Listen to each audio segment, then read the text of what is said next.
So how did they all look compared to the last day of spring physically? We were improved from the last day of spring. So that, like I told them at the end there, I thought that their summer work they showed that they did that. You know, we had a period there where we got a ton of reps done, the most we've ever gotten, even at the end of spring. It shows they've been working hard this summer, and I was pleased with what they did today as far as that went. Coach, what do you try to get out of a first practice? We try to get the tempo set, how we practice. We weren't able to practice quite like this in the spring because we didn't have 105 guys and enough linemen. So we were able to go 2 fields and get a lot of repetitions and a lot of teaching and fundamentals done. So I thought that came across good. So they kind of understand how we want to practice, and I was pleased with how they did on that. How did you feel about pleased with the condition of the team? Yeah, I think the condition of the team was good. I do, as many reps as we got, and they worked through it. I thought they did well. How about the chemistry the team is displaying together? Well, I think it's good. I mean, it's so early on that, but that's something we work on all the time. And I feel like that they are helping each other. I heard a lot of guys out there helping each other and congratulating each other when they kind of burn each other or made good plays against each other. I thought that was good. You kind of encourage that enthusiasm, don't you? Even if it's kind of harping each other. Yeah, I do. I think I think you got to have fun.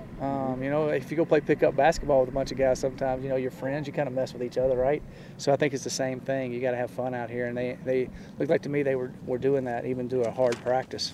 Well, it was the first day of fall. I mean, how did you feel about how comfortable they are with your system and with the work they did in the spring and the summer? That's what I'm saying. For us to get as many repetitions as we got without as many miscues, I thought was good. Showed that they worked this summer, and their player-led practices that they did really paid off because we haven't gone backwards. We're able to kind of move forward because we installed some more stuff today, and I thought that went well. Conference is limiting the number of days you can hit this year. The coaches all voted unanimously. Why did you like it? Well, it wasn't any different than what I've always done. I think that all of our coaches in our conference, because we talked about this long and hard as a group, I think they all do a good job of taking care of their kids and understanding that you have to take care of them. You have to work them, but you can't hit them too much. And then, you know, because you'll get guys dinged up and you won't have them there for the games on Saturdays. And it's a long season.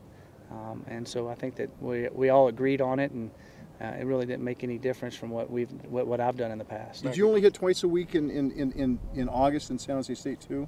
Because they're limiting you in the August too. Well, not exactly. They're doing it's a little bit different. They're not allowing you to hit twice when you go on a 2-a-day. Right, but during the week you can go more than two days a week? Yes, but they're talking full-fledged. You're not going to have a full-fledged scrimmages that many times a week. Okay. So what the whole situation is, if you have a 2-a-day, and what we've done is we'll have a full padded practice, and then our next practice will be just shoulder pads and helmets. It always has been. Then the next practice would be a full padded practice. Okay. I never go 2 full padded practices back to back, or do a full padded practice in the evening, and then the next morning do a full padded practice. So I always have a practice in between. What's the limitation the Pac-12 has given you in August then? In the August one, it's just what I told you right there. That's it. Yeah, and you can't do back-to-back scrimmage type situation. So like if we had to practice a 2-a-day at night, okay, and then the next morning we had a practice. You can't scrimmage that next morning. Okay. Nobody would do that anyway, I don't think. Okay, but you can do more than one day. You can do more than 2 days a week in August. Hit. Yes. Okay. Yes, but they're talking. Nobody's going to do more than back-to-back 2-hour scrimmages, you know, twice in a week, very often. Yeah. I don't want anybody standing. With Jackie Sherrill always talking. Yeah. Coach, is there a fine line in regards to that? A fine line you have to walk between protecting your players, but yet making sure they're ready for full? Oh yeah, there definitely is. There definitely is. And the way we teach practice, we teach a lot of staying up, thud, making sure we're teaching the proper tackling angles, the proper blocking angles. But you like to do that a lot, staying up, good body position. You always hear me saying that and talking about that. That's very, very important. You know, a lot of times you can get more accomplished and get better at your fundamentals without diving on the ground and doing those types of things. So you have to be able to teach that. And the kids have to know how to take care of each other, but also practice full speed. There's a fine line there. You didn't get to see them practice over the summer, obviously. No. Was there anybody this first day that kind of jumped out at you that you thought made some really good strides over the summer? I don't know. I'll have to wait till I watch the film, to be honest with you. But I thought the overall group, I thought everybody was moving well and organized well and did a good job.